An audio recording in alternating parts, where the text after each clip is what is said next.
Demoradinho. Pessoal, olha só o que está faltando então de teoria a respeito desse volume 2, Física C. Faltou um detalhezinho. Lembra, né? Para poder conseguir um campo elétrico uniforme, o cara tem que pegar uma placa longa e plana, conectar essa placa no polo positivo de uma bateria, uma outra placa idêntica à primeira, também tão longa quanto e plana, conectado no polo negativo de uma bateria.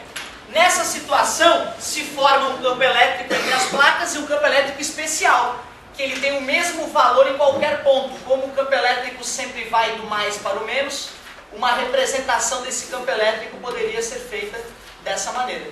Tranquilo? Linhas igualmente espaçadas, porque o campo elétrico é uniforme. Bom, isso eu tinha te contado já, a ideia de campo elétrico uniforme, só que eu quero te mostrar uma das possibilidades para se calcular o valor desse campo elétrico nessa situação. Para que tu possa calcular o valor desse campo elétrico, tu precisa de um conceito chamado densidade superficial de carga elétrica.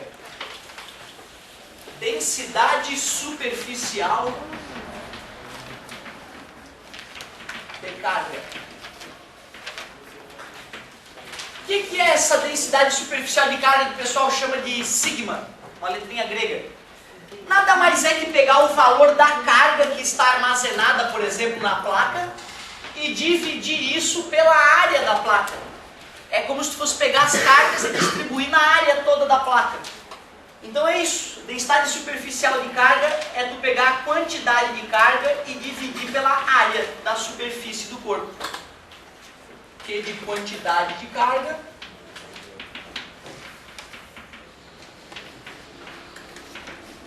A de área.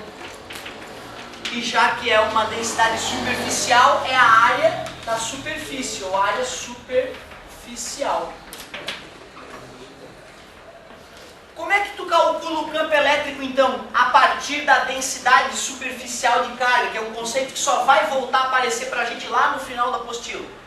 Se tu quiser determinar o valor do campo elétrico nessa região, tu tem que pegar a densidade superficial das placas e dividir pela permissividade elétrica do meio. Permissividade elétrica. Nós sempre trabalhamos com que meio mesmo?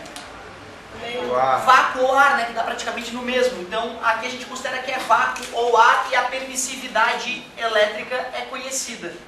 8,9 vezes 10 na menos 12. Então, isso é a permissividade elétrica.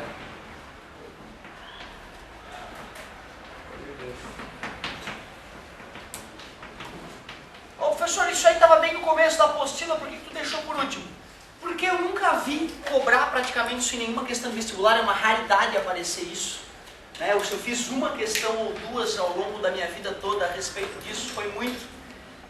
E eu achava sempre da gente estar discutindo ainda permissividade elétrica, a gente já estava com tanta coisa na cabeça, resolvi atrasar isso por achar menos importante, certo? Menos útil. Então aí uma ideiazinha que faltava, a ideia de densidade superficial de carga e a ideia de campo elétrico uniforme, como calcular esse campo elétrico uniforme. Campo elétrico uniforme.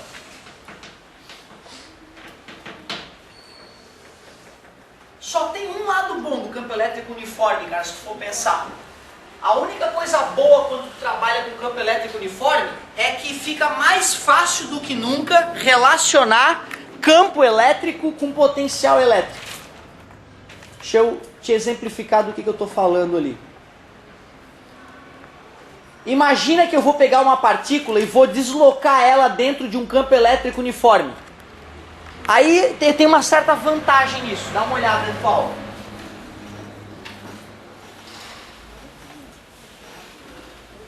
Fiz o meu campo elétrico uniforme, bem bonito. Placa positiva, placa negativa. Entre as placas paralelas e longas se forma um campo que tem o mesmo valor em qualquer ponto.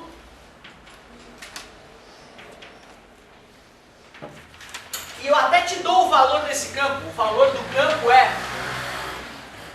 2 vezes 10 na 4 Newton por Coulomb.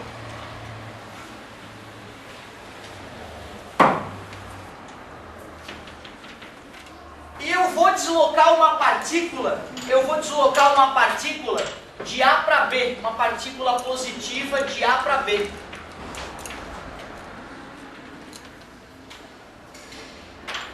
Se eu te digo qual é a distância entre os pontos A e B, tipo 5 metros, é possível calcular qual é a voltagem de A para B. Como? Campo elétrico, galera, a gente viu que é K vezes Q sobre D ao quadrado, carga em módulo, afinal o campo elétrico é uma grandeza vetorial, acabamos de revisar. Vimos que potencial elétrico é K vezes Q sobre D, a única diferença é que a distância não está ao quadrado. Peraí, olha só, cara, se eu quiser relacionar o E com o V, o que eu preciso fazer?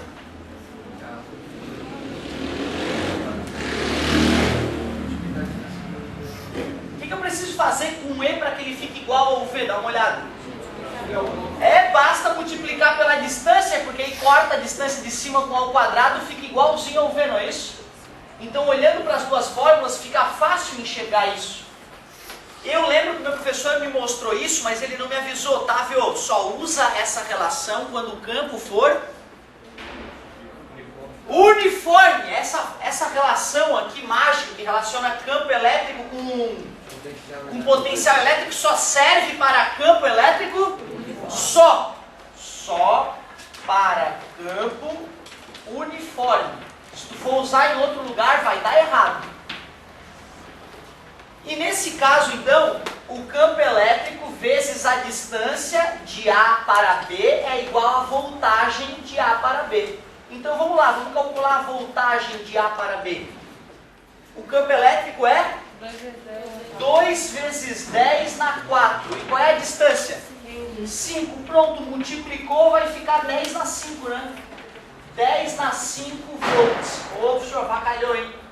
Já falei que 100 mil volts não é nada de absurdo. 100 mil volts, por incrível que pareça, não é nada de absurdo. Principalmente em regiões pequenas de equipamentos eletrônicos. VAB. É isso, show de bola. Com isso, sim, eu considero encerrado, teoricamente, o volume 2. Agora é só fazer exercício. E como no final da última aula de Física C eu prometi fazer uma página de exercício, na próxima aula eu vou fazer aquela página que eu tinha prometido. E aí sim, vou dar uma palhinha bem rápida de Física B. Física B a gente já encerrou o volume 2, já entramos no volume 3 com a tal da reflexão total da fibra ótica, né? Nós vamos dar uma revisada nisso hoje. E vou propor alguns exercícios, já que vocês ainda não têm a apostila 3, certo? Dessa aula tem algum exercício? Como é que é? Dessa aula. Dessa aula eu vou corrigir os exercícios e já passo uma tarefinha, certo?